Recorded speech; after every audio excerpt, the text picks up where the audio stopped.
হ্যাঁ, বাপরে বাপ, একদিনই এমন নদীতে পানি বেড়ে গেছে। এভাবে বাড়তে থাকলে তো দুদিনেই মাঠ ঘাট সব পানিতে একাকার হয়ে যাবে।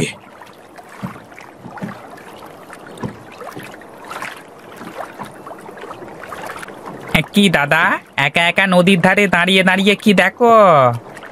দেখবার মতো তো কিছুই নেই রে। নদীর পানি কিভাবে বাড়ছে তাই দেখছি। পানি বারবার কমবার সাথে তোমার কি সম্পর্ক বলো তো? কেন রে, নদীর পানি বেড়ে গেলে তো তোর মজা, কিন্তু আমাদের মতো যারা চাষবাস করে খায় তাদের কি দুর্ভোগ, সে কথা কি একবারও ভেবেছিস? বলি, নদীর পানি বাড়ে বলি তো তোমাদের চাষ করতে আরো সুবিধে হয় দাদা। তুই যা বুঝিস না তোকে তা বোঝানো যাবে না, বুঝলি? হ্যাঁ, সত্যি কথাই বলেছো দাদা। যে যা বুঝতে চায় না তাকে তা বোঝানো উচিত না। তা তুমি কোথাও যাবে না? এখানেই দাঁড়িয়ে থাকবে নাকি? একটু ওপারে যাব, তাই তো দাঁড়িয়ে আছি। যদি দয়া করে ওপারে একটু দিয়ে আসতিস। হ্যাঁ, দয়া তো দাদা দেখাতে পারবো না। যদি তুমি পয়সা করি দাও তাহলে তোমাকে ওপারে রেখে আসবো, আবার নিয়ে আসবো।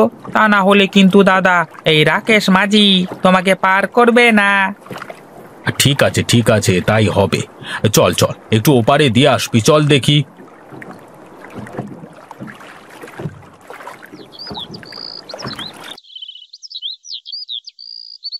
কই গো বৌমা, তোমার কি ঘুম ভাঙলো?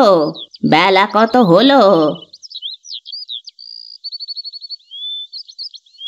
এ কি মা, আপনি কেন উঠোন ঝাড়ু দিচ্ছেন? আমি উঠেই তো ঝাড়ু দিতাম। বসে বসেই তো খাই, তাই ভাবলাম একটু দেখি তো উঠোনটা ঝাড়ু দিয়ে। দিন তো মা, ঝাড়ুটা আমার কাছে দিন। না বৌমা, আর তো এইটুকুনি আছে, ও আমি আস্তে আস্তে ঝাড় দিয়ে দেব। তুমি যাও, গিয়ে রান্নাঘরে গিয়ে জল খাবারটা করো দেখি।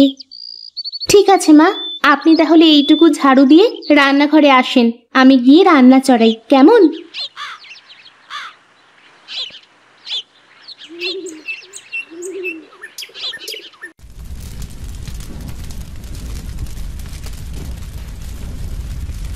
আহা, কি ঘ্রাণ!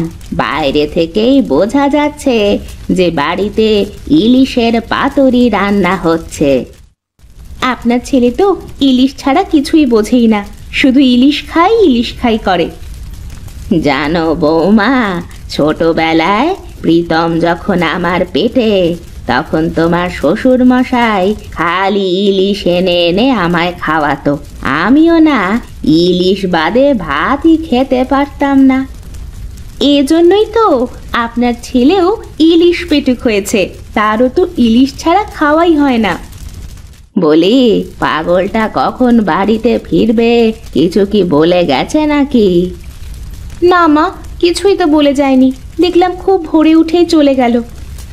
কখন যে কোথায় যায়, কি করে বেড়ায়, কাউকে তো কিছুই বলে না। শোনো বৌমা, তোমাকে আমি বলে রাখলাম, আজ প্রীতম বাড়িতে আসলে তুমি ওকে সোজাসুজি বলে দেবে, যেখানে যায় যাই করুক তোমাকে যেন সব বলে যায়। ঠিক আছে মা, আমি বলবো। তোমাদের এত করে বলি একটা বাচ্চা কাচ্চা নাও, সংসারে একটা বাচ্চা কাচ্চা আসলে কত ভালো লাগে। এ আবার লজ্জার এমন কি? শোনো বৌমা, এসব কাজে না দেরি করতে নেই। আমারও তো শখ করে নাতি নাতনির সাথে একটু খেলি। এসব কথা আমি আপনার ছেলেকে বললে তো সে আমাকে পাগল ভাবে, কি সব বলে। ঠিক আছে, আজ আসুক বাড়িতে, তারপর আমি বলবো।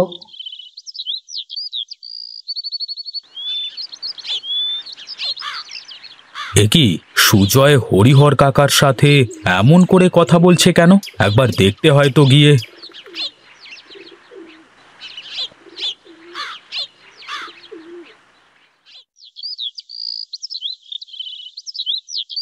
কি হয়েছে কাকা?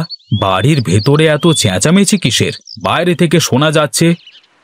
চিৎকার চেঁচামেচি হবে না তো কি হবে শুনি? আহা, কি হয়েছে বল দেখি সুজয়। কি আর হবে দাদা, এই যে দেখছো না আমার বাবা সারা জীবন কি করেছে আমার জন্য, এই ঘরটুকু ছাড়া আর কিচ্ছু করেনি আমার জন্য, কিচ্ছু না। কি বলছে?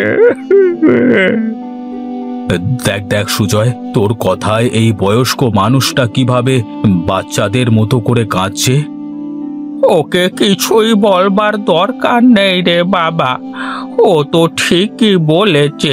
কি করলাম আমি ওর জন্য? কাকা তুমি কেঁদো না তো, যাও তুমি ঘরের ভেতরে যাও। সুজয় চল, তুই আমার সাথে বাইরে চল।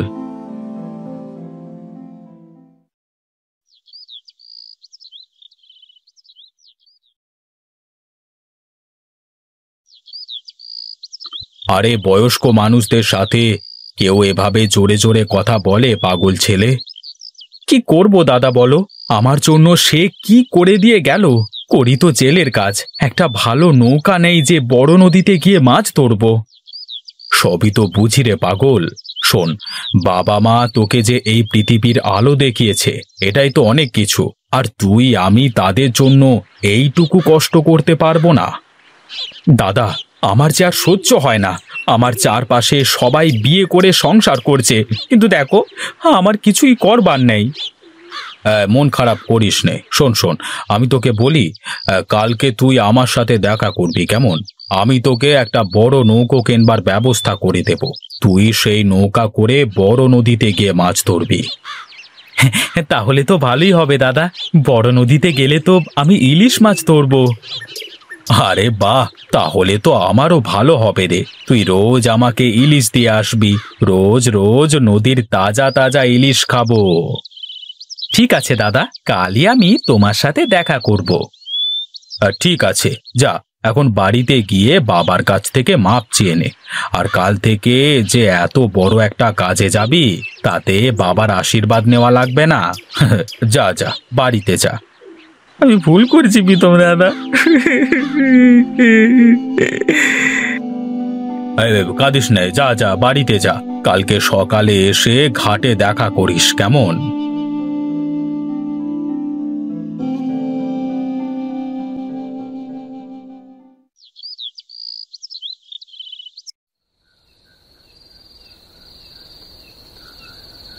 কি গো, আজ এত চুপচাপ কেন? তুমি তো কোনো সময় এমন চুপচাপ করে বসে থাকো না। কি করব, তুমি তো সারাদিন কাজে কামে বাইরে থাকো, আমার তো ঘরে একা একা থাকতে হয়।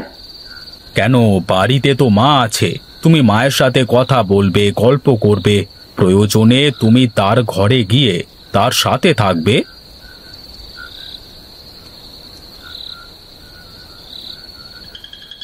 মা, তো তুমি তুমি এত রাতে এখনো ঘুমাওনি? ঘুম তো আসে না রে বাবা। তুই এই যে বলছি বৌমাকে আমার সাথে গল্প করতে, আমার সাথে থাকতে বলি, এভাবে কতদিন? আমি কি সারা জীবন বেঁচে থাকবো? মা, এসব কথা বলো না তো। আচ্ছা, তুই কি বুঝিস না বাবা? আমারও তো নাতি পুতি নিয়ে খেলতে ইচ্ছে হয়। সময় হলে ঠিক হবে মা, তুমি অত চিন্তা করো না তো। দেখলেন তো মা, এবার তো বিশ্বাস হলো আমি আপনার ছেলেকে কম বলিনি। বুঝিস নে কেন রে তুই? এবার একটা ফুটফুটে দাদু ভাই আমার চাই চাই। ঠিক আছে, যেদিন আমি 100 কেজি ওজনের ইলিশ খেতে পারবো সেদিনই তোমাদের কথা শুনবো। দেখেছেন মা, 100 কেজি ওজনের ইলিশ আবার হয় নাকি? হয়তো বৌমা, কেন হবে না? আমার বাবার বাড়িতে তো আমি 200 কেজির ইলিশও খেয়েছি, তারপরেই না প্রীতম হয়েছে। অনেক রাত হলো, আমি ঘরে যাই, ঘুম পাচ্ছে। মা, কিন্তু এত বড় ইলিশ পাবো কি করে আমরা? ও চিন্তা তোমার করা লাগবে না, আমি দেখব। তোমরা এখন খাওয়া দাওয়া শেষ করে ঘুমাও।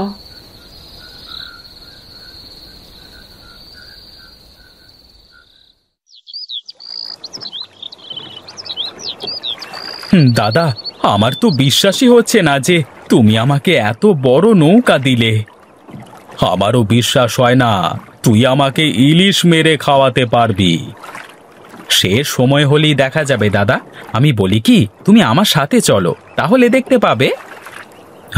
আরে না রে না, আমার পানিতে খুব ভয় করে, তা না হলে যেতাম তো তোর সাথে। তাহলে এখন আমি যাই দাদা, ও বেলায় ইলিশ নিয়ে তারপর দেখা হচ্ছে। ঠিক আছে, সাবধানে যা, আর সাবধানে ফিরে আসিস কিন্তু।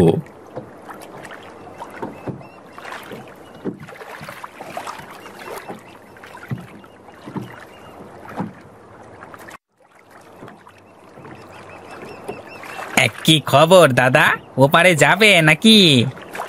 হ্যাঁ না রে, ওপারে আর যাব না, এমনি দাঁড়িয়ে আছি।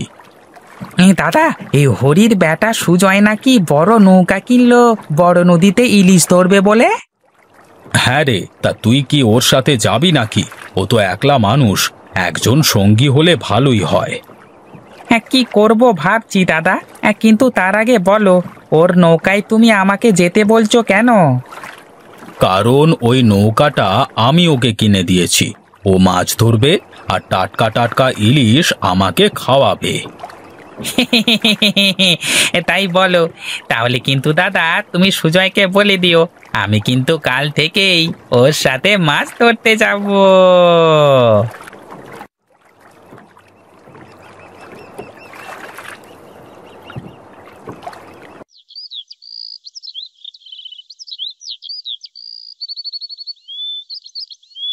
প্রীতম দা, আরে ও প্রীতম দা, প্রীতম দা।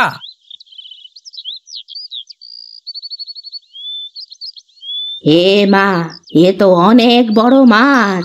কোথায় পেলে তোমরা এত বড় মাছ? হ্যাঁ দাদা, আমরা আজ নদীতে গিয়েই এই মাছটা জালে আটকিয়েছি, অনেক কষ্টে ধরেছি মাছটাকে। আমার তো বিশ্বাসই হচ্ছে না রে, এত বড় ইলিশ কিভাবে হয়? দাদা, আমরাও তো প্রথমে ভেবেছিলাম